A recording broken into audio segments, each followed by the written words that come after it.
Joyride ka pala, sir. Nakabook kasi sa akin, sir eh. Ako lang ba yung nakakaramdam ng paghihinala kapag may naabutan ka na kapwa mo rider sa parehong address? Minsan kasi yung mga pasahero natin, kahit na tinawagan mo na malapit ka na, sinend mo na sa kanila yung details mo, ang ending sumasakay pa rin sa iba. At sasabihin, kuya pasensya na, akala ko ikaw yung dumating eh. Pasend na lang po ng GCash number mo kuya, sisendan na lang kita ng kahit na magkano. Pero yun pala, kahit isend mo yung number mo, wala pa rin mangyayari. At eto na, mukhang mauulit na naman ang kwento. Pero yung akala mong nag-double booking si customer, hindi pala. Pangalan ko? Sir Mark? Ay, Mike? Mark? Mark ba? Ay, Mike kayo kaya? Hindi sir, yung name nyo?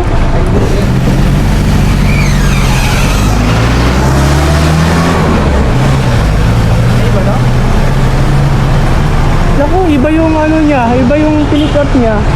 Joyride ka pala, sir. Ay, dalawa pa kayo rito kanina? Oo, sir. Dirtis lang ako eh. Yung booking ko nga ay papuntang Antipolo, samantalang itong si Sir ay papunta sa Ayala Vertiz. Napakalapit lang nito. Okay sana to para sa akin na naghahabol ng incentives. Kaso nga lang patapos naman na yung aking incentives. At isa pa, pag kinancel ko yung nakabook sa akin at itong si Sir ang isasakay ko, hindi rin naman sigurado na yung booking ay mapupunta sa akin. Dahil wala naman tayong hail at wala din naman tayong QR code. Kaya sabi ko kay Sir, try natin tawagan. Joyride yun eh. Ay, di maliit. Hindi sir, yung malaki. Papuntang Antipolo yun, sakay ko yun eh. Malalaman nila dyan, mag-ibang ligo. Ang masama doon, hindi alam nung sakay niya kung saan yung daan. Ayun lang.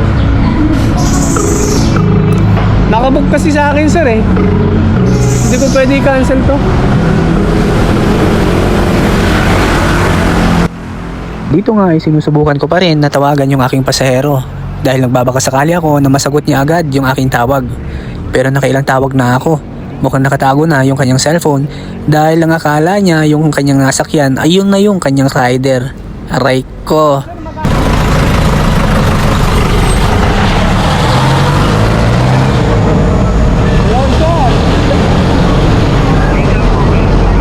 Hey sir, balik na kayo dito. Sige ba?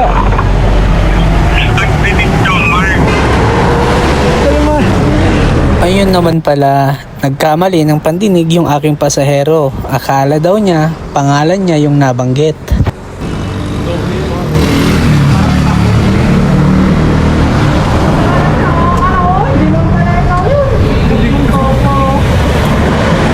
Nangyari sa inyo? Ano ba? Nangyari? Nangyari?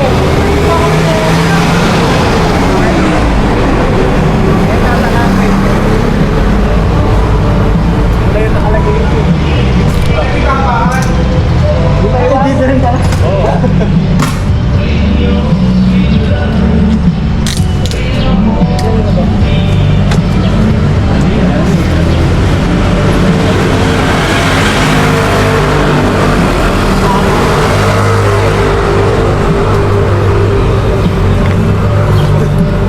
Hindi pa ako nag-edsa. Ang hirap na lumutan kapag nasa-edsa na.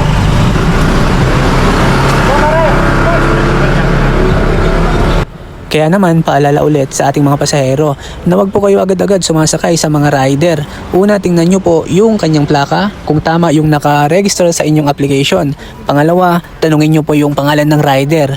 At pangatlo, tingnan nyo po kung ano yung nakalagay na pick-up area at drop-off area or location doon sa apps ng rider. Kung tama po yan, tsaka po kayo mag-proceed sa inyo pong drop-off.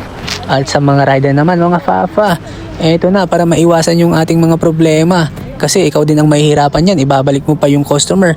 Tapos walang bayad yan. Kaya naman, ano nga ba yung dapat nating gawin mga fafa? Syempre, una, tanungin mo yung pangalan niya. Una yon. Pangalawa, banggitin mo yung drop-off, kung tama yung drop-off. Pag nag-oo yan, At pangatlo, syempre mga Fafa, banggitin mo din o tanungin mo kung ano yung pangalan ng rider. At kung lahat yan ay nagbangga, tsaka mo lang siya pwedeng isakay mga Fafa. So ito ay payo lang naman kung ayaw mo magkaroon ng aberya. At yun lang mga Fafa. Ride safe sa lahat ng bumabiyahe.